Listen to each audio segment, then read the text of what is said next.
The spirit of the rainforest. The scorching sun poured its heat relentlessly from above.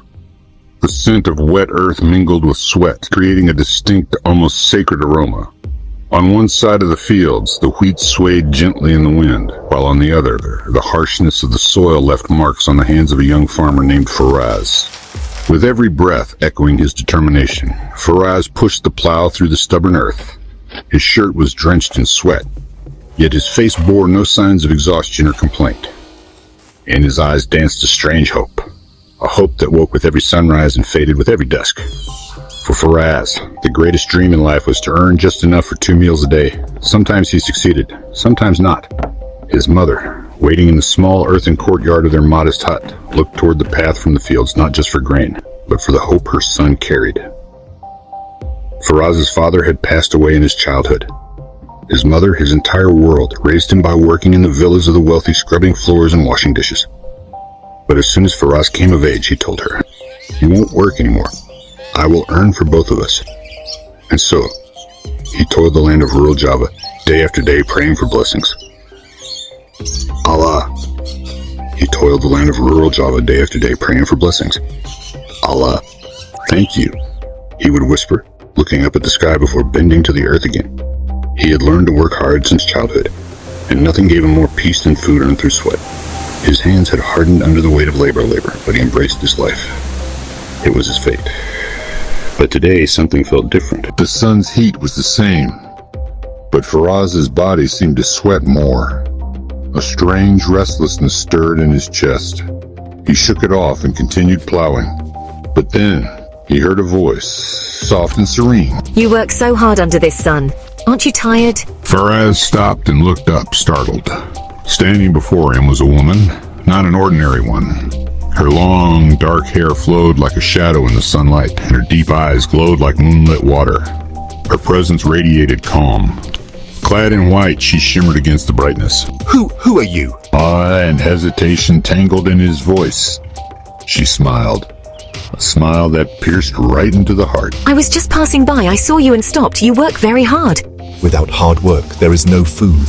Faraz murmured, casting his eyes downward as if to hide his poverty. "Food may be earned, but your face tells me you've lost more than just wealth." The words hit Faraz like a quiet thunder.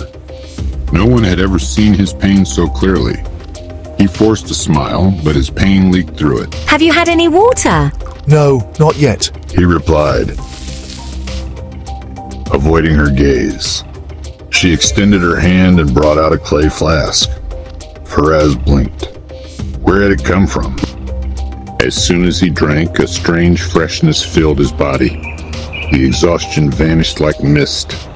He looked at the flask, then at her. What is this water?" "Just water, but sometimes even water holds magic." Faraz was mesmerized. She wasn't ordinary. Her voice held a kind of spell, soothing, magnetic. "What are you doing here?" "I always come here." "But I've never seen you before." She smiled again. "Maybe you weren't meant to see me? Until now." Something stirred in Faraz, a question he couldn't answer. As she walked away, her eyes gleamed with an unknown truth. Faraz sat down, heart thudding. Who was she? A whisper of something divine had passed through his life. From that day, things began to change. The dry fields turned green. The parched earth began to yield grain. Rain came at the right times, and the sun no longer scorched the crops. Faraz noticed the blessing but didn't know where it came from, only that it began after she appeared. She came every day, sitting quietly under the old tamarind tree near his field. She didn't say much, but her presence calmed him. When she smiled, it felt like the first light of dawn touching the earth. When she spoke, it was like the soft drizzle that kissed the leaves. Still, a conflict began brewing in Faraz's heart. Who was she? Why did she come? Why did she see something in him? He was just a poor farmer, with worn clothes, tattered shoes, and hardened hands. She was ethereal, graceful, a mystery wrapped in fragrance and light. He began to feel something. Love, but how could he dare? At night, Faraz would sit beside his mother, lost in thoughts. His mother noticed. "You've grown so quiet lately." He had no answer, just a faint smile.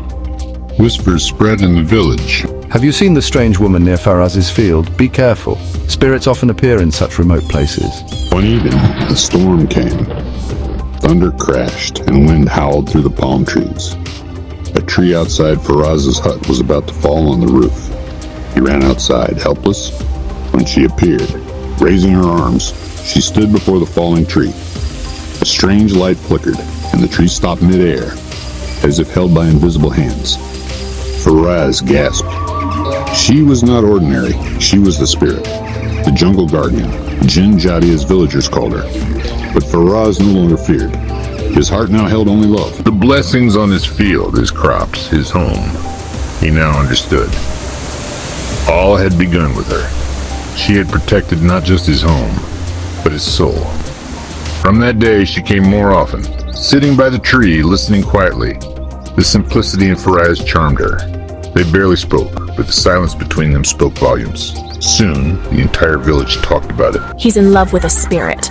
Some called it madness, others a curse. But Faraz ignored them. He continued to sit with her, smile with her, and feel the peace he never knew he lacked. Then one night, under a full moon, she arrived quietly, her face somber. I need to tell you something, but I fear you'll leave me once you hear it. What is it? She closed her eyes. Her form shimmered. Her skin glowed. Her eyes deepened. Her hair sparkled like golden fire. I'm not human, I am a Naga, a spirit of the rainforest. I came in search of love, and I found it in you. Faraz didn't flinch. So, that's why the blessings came. Yes, but I didn't do it to make you love me. I did it because I already love you. Tears welled in Faraz's eyes. I don't love your form. I love your heart. That night, he realized love wasn't about form or flesh. It was about truth. But the villagers grew more hostile. His mother wept, torn between love and fear. You'll be ruined. They'll never accept her. Faraz held her hands gently. I can't leave her, Ami. This love was not a choice. It lives in my soul. The spirit woman, too, felt the weight of their struggles. One day, she said, Maybe I should leave. Your people will never accept me. If you leave, you will not save me. You will destroy me. Rain began to fall softly, as if the skies wept with them. She stayed.